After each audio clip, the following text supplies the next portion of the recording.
Tamara, and I'm a victim of sexual abuse from my childhood through to my adulthood. And I wanted to share a little bit about my story because I feel that through sharing there's great healing. And there may be somebody listening to this that may also have been a victim, and I want them to know that there is a place for them to heal. I ain't that shit. It's about self-empowerment. It's about self-awareness. It's about self-respect.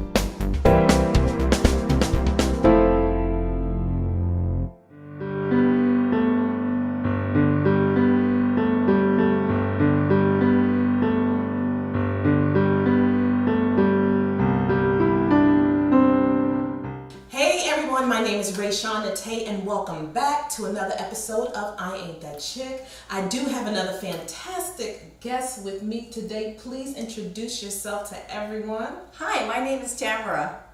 Well, you guys, you heard Tamara's intro, and this is a sensitive subject, but I do want you to please share this episode. Ask someone to tune in.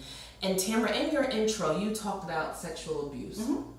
And I don't want to say that that's a popular topic or a common topic, but because people have gone through it. But you talked about, or we're talking about marital sexual abuse. Mm-hmm. So I want you to, that would be a husband or an ex-husband. Mm-hmm. And it's a topic that people don't really, women experience a lot, and women don't talk about a lot. Yes, that's true, because really society doesn't think that there is rape in marriage. That maybe there's also kind of an old stigma of, well, once you're married, your man should be able to have his way with you. Mm-hmm. But no means no, regardless. Even in marriage, no means no. It does, even in a marriage. And it's just not sexy to be forced. Mm-hmm. Take me back, though, in the beginning.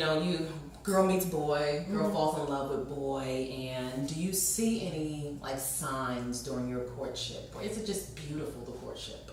Well, I was sexually abused as a child, so how they say there's no accidents. Mm-hmm. So I think that I kind of unconsciously chose an abuser, but not knowing it consciously at the time.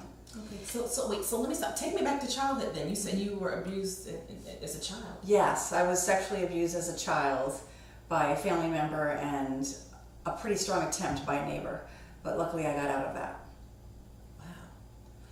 So how do you in turn, I can't say how do you choose someone, because you don't consciously choose someone to abuse you. So you go, and I don't want to, look past childhood. How do you deal with that, being sexually abused in childhood? Lots of therapy. Mm-hmm. So you talk to did you tell your parents about it, or did you talk to them? No. I did not tell my mother. I told her about the episode with the neighbor because I was kind of cornered and I had to, because when I ran in the house, my shirt was on inside out and backwards, and she asked me about it. Okay. So I just blurted it out. I think I must have been between 7 and 9 years old. Okay. And he was probably a good 10 years older than me. Wow. Did mom believe you? Well, at the time I didn't know, but I did find out years later that she did believe me, because I mustered up the courage to finally ask her. I think I was in my late 30s. Okay. Was Dad around? Well, I think he was there in the room, so I don't really know what happened after that. My parents never spoke to me about it, so when I came running in the house, I think he was in the room and heard me. Okay. But I'm not really sure. Okay. And my mother is still alive, but I don't know that she's quite elderly, and I don't know if she'd even remember, and I think it would be so traumatic to bring it up to her at this point. Okay. I understand that. Mm-hmm. So now you said you had some counseling and some therapy, and so you were able to work through it. Do you feel like you healed from it? Absolutely. Awesome. So what happened to me was, I started to, in my mid-30s, maybe early 30s really, have a lot of anxiety and panic attacks. And I didn't understand what it was coming from and why it was happening to me. And it was in the most ridiculous places. If I was at a red light in my car, really? Something about being trapped and I couldn't move. I think that had a lot to do with... Just out of the blue, you'd have a panic attack. Out of the blue. And I think what started happening was when my oldest daughter got to the age that I was as a little girl, and she looks so much like me at that age, I think it just sort of kind of resonated. Oh. I think it triggered something. Some memory or... Wow. So I was always in places, it was in places where I felt I couldn't leave, where I felt trapped, where I felt pinned down. Okay. And that's what happened to me when I was a little girl. I was pinned down. So it all makes sense now. Right. And so I one day got on the phone and I just started making a million phone calls, and I finally got this very smart woman at a police station. You know, I kind of got a trance and just kept dialing. This before the internet. And I got a woman who said, I know exactly what you're looking for. She said, call Essex County College. There is a group going on for adult women that have been sexually abused in their childhood. Here's the woman's name, here's the number. So this woman was the administrative assistant for a young woman working on her PhD exactly in this topic. Okay. So I went to this support group for a year. And then through that support group, that young therapist introduced me to a very experienced psychologist. And I went to her for, gosh, we still stay in touch. How many years later? Okay, so you felt like you worked through it and you were able to process that and heal. Yes, and it was scary. It was, when I went in to speak, first I had to speak to the administrative assistant about my story, and I was terrified. It was the first time I ever openly spoke of it. What were you terrified about? I think shame, that no one would believe me. I think that was a lot of And it. how old were you at this point? At that point, I'm thinking I was probably 33. And at 33, you're ashamed and scared that no one would believe you at 33. That's right. What does that feel like? Isolating. I felt like there was no one else in the world that had gone through what I had went through. Wow. But I was always attracted to literature and movies about women that were in situations that they couldn't get out of, and now it all makes sense to me. And I think I was watching those or reading those to see how they got out. Wow. Wow. So now, girl meets boy. Oh yes. Well, we met when we were in high school. You met your ex-husband now when you were in high school. Yes. And tell me about him. How was he in high school? He was hilarious. He was funny. He was so cute. He was hilarious. He had huge blue eyes, and he was just the funniest guy. Lovable. Very. Very lovable. Very affectionate, very complimentary of me. He would say, oh, you were the prettiest girl at the party. And it was all so charming.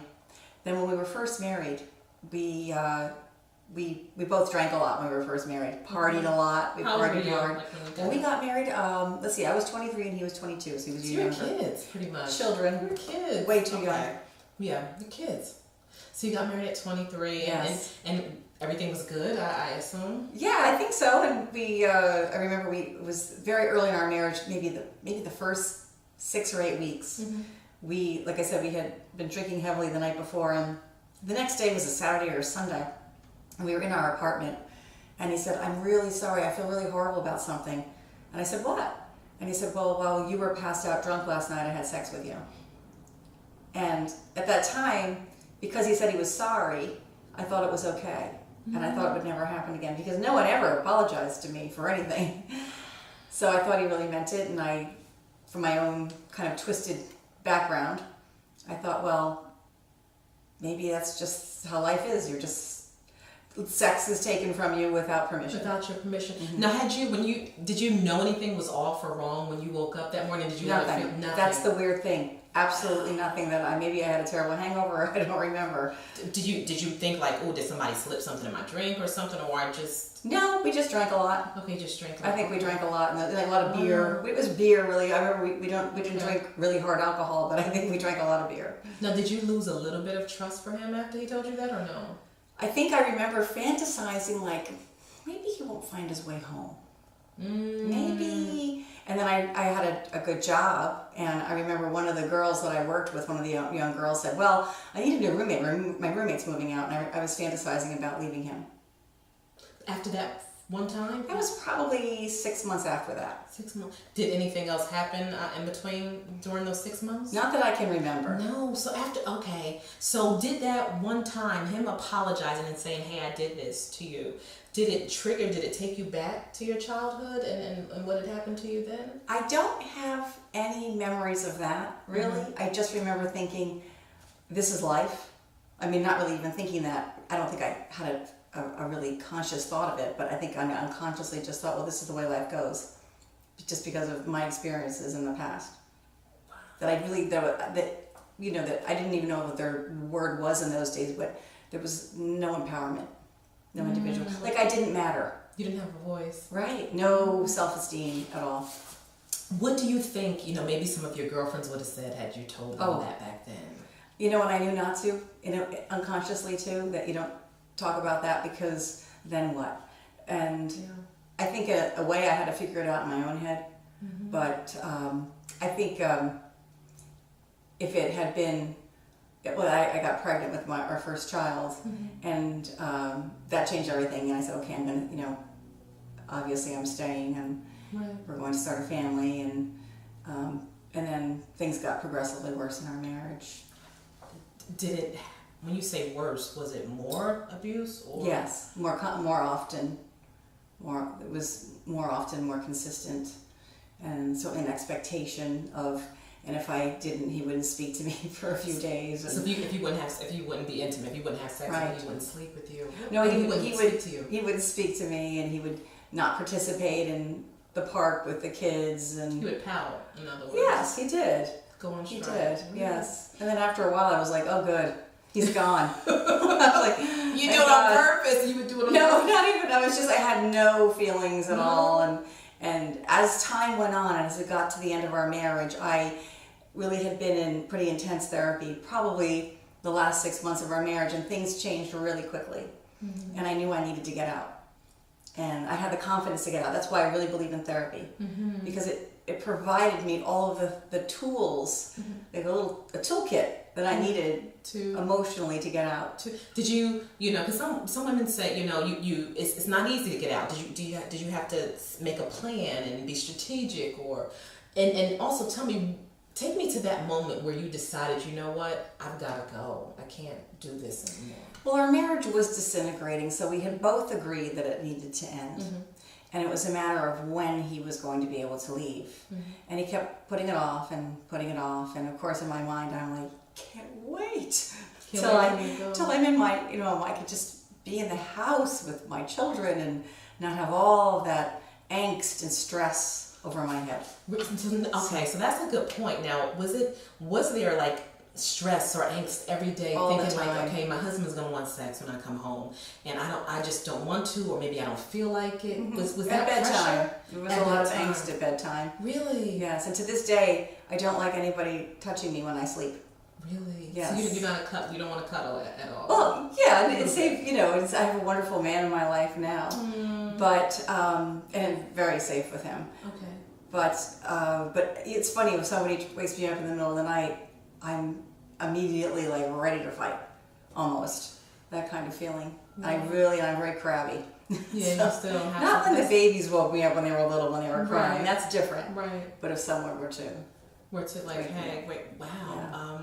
So take me to the moment where you decided, you decided, you said both of you agreed that maybe it wasn't working, but you Right. said, you know what, I've gotta Gotta go. I've gotta go. well, my ex-husband was a heavy drinker, so it's very difficult to deal with an angry drunk man. In fact, you can't. There is no dealing with an angry drunk man. And I do remember the evening he just had a lot to drink, and I was pretty regularly at that point sleeping on the couch downstairs. So I would sneak down, take my alarm clock, and I would get up before the kids would get up, so they didn't suspect anything. And this one evening, then when I went downstairs, he decided to confront me, and he had way too much to drink, and I really realized that I was afraid that it was going to start to get physical, that he would hit me, and I thought, that's it. I'm not doing that. I'm not going to wait until I have a black eye. I'm just not going to do it. So I had people that helped me.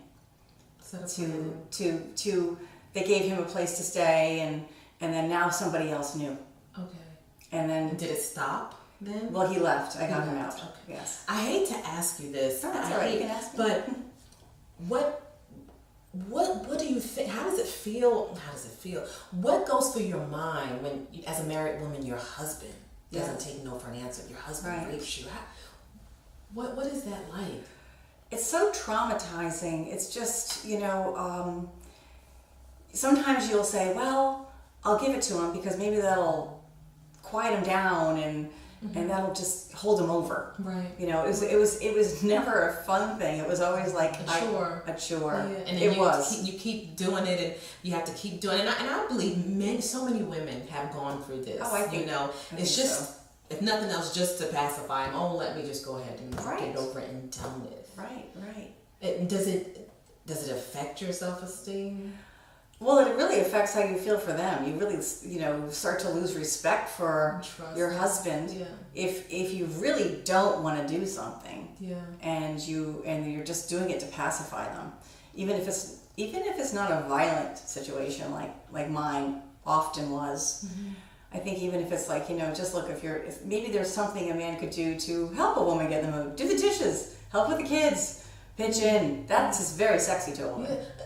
I love to see a man working around the yes. house. Or, if nothing else, take your time with me. Right. Dance with me. Exactly. Romance. Something, and I don't think men understand that. Like women, it's just, we love on you for the times that you've taken out the trash, for Yes. what you do around the house, for, and men can just, just turn it On and off. Well, on, I don't know about off. Yeah. Sometimes they seem to never turn it off. That's right. Do you think your husband loved you?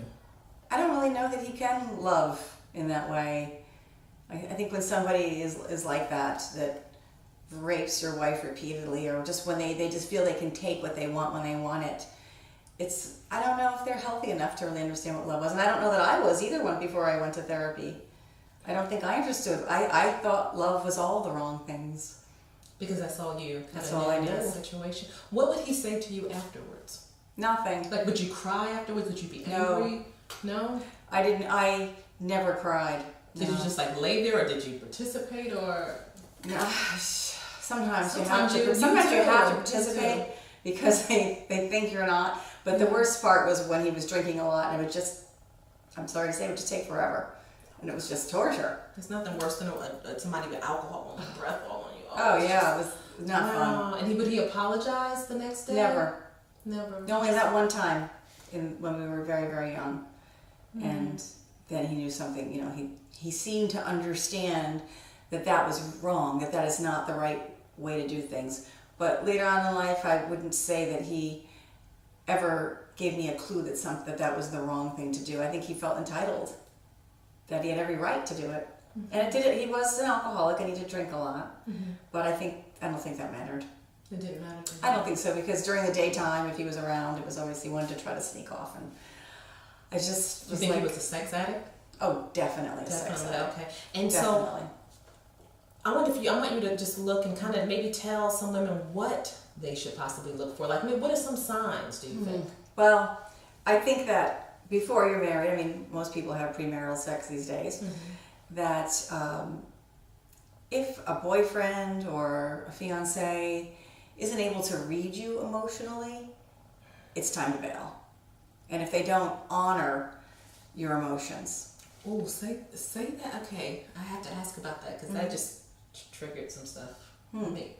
When they don't read you, what do you mean read you emotionally? Well, I think, for example, I've had partners that I was really into after my marriage. So I do like sex very much when it's with the right person. And I mean, there have been times where I was like ready and your partner isn't. So you just have to read it because it's kind of gross. Right. And respect. And respect. Because not all men want to have sex all the time. Right. They are out there. Very few.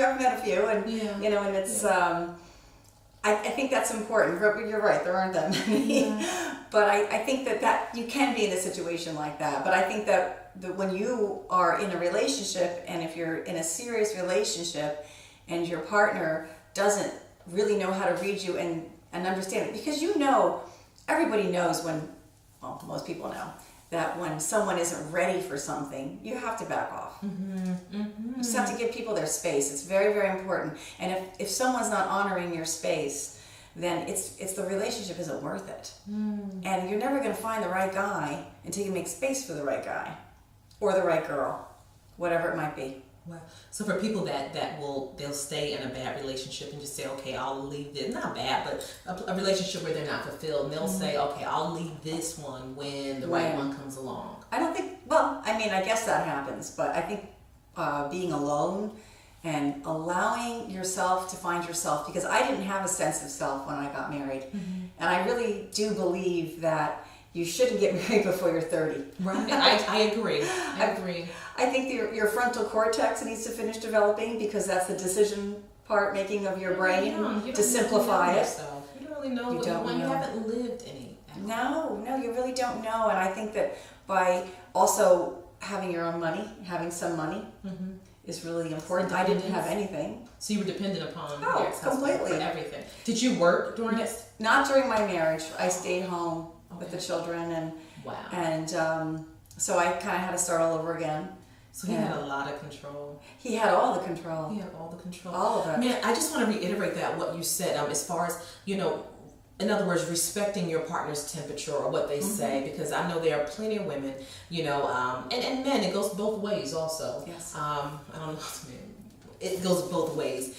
If your partner reaches out to touch you and you don't want to be touched, you have to respect that. You have to honor that. Or you have to adjust. Maybe that touch doesn't feel right, and you have to adjust that touch. I mean, myself, I've been in a situation where, he touched, and I didn't want it. It wasn't warm. It wasn't welcomed. And he did not appreciate my not wanting to be touched at that time or in that way. And so instead of understanding, he would get angry. He would get angry. That's exactly what I went through, because it's what's the intention behind the touch. It was what he wanted. It wasn't about what we wanted. It was about what he wanted. Right. And I would tell my friend, like, gosh, he just doesn't even care that I don't want to be touched that way, or at that time and that minute, doesn't care. Yes. Doesn't care. So I think it's really important to understand the intention behind the touch. So when someone's touching you, are they just looking to touch you in a loving way that's non-sexual? And I think that a lot of men have trouble, young men especially, have trouble with non-sexual touch. If you would just go, if you're watching a movie and you put your head on your boyfriend's or husband's lap, sometimes that, to them, that triggers, oh, she wants sex. But maybe you just want to relax. Or affection, just a little affection, but just a little affection. Non-sexual affection. Non-sexual. So for the women that are married and probably experiencing this, what would you say to them? I would say find a safe place and a professional to talk to, because friends are great. We all need friends, and I wouldn't have gotten through what I went through without good friends, because I had some very good friends and have very good friends still, but you need a professional that can give you guidance. And there are also a lot of free legal organizations out there, and you can get free legal advice. And that's very important. Know your rights, because I didn't think I had any. And I remember my ex-husband saying at one point, "You don't have any rights." And I said, "Oh yes, I do. I have options." Because you became no longer silent. I did become no longer silent. No longer silent. Yes. And what I also, with no longer silent, you are now sharing your story in a production where you're speaking out about your situation and what you went through, and encouraging other women to speak out. Yes, you're not alone. I did meet Dr. Webster, yes, almost accidentally, and when I first met her, I thought, this is somebody I need to know. And I bought her book, and I just really thank her and you for giving a voice. We have to. I say it all the time, and I'm a firm believer that women empower women when we share our stories, and that's why it's so important to share and to talk, because you may not meet the person, the young lady watching this, but she'll watch and say, "Gosh, if Tamara could speak up, then so can I." So now take me to your life today. Where is Tamara? What is Tamara doing? Is Tamara in a loving relationship? Yes, I've been with a man for several years, and he's great. And he so knows to read me, and he'll even say something like once in a while, like just sort of like, "Are you okay?" or something going on. But I mean, he just really we can read each other, and I'll say the same thing to him. He reads you, and and we read each other, and he's a good person, and he's not at all a creeper. Do you have any contact with your ex-husband No. at all? No. No, my children are grown. No reason. Okay, and did your children, are they okay coming through this? And my children are wonderful. They're grown now. Blessing. They're all out of college. They're grown. They're doing their thing, and they're great people.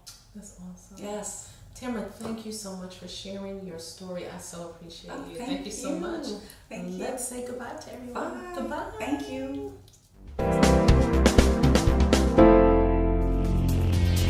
Want to find out more about I Ain't That Chick? Visit our website at www.iantthatchick.com.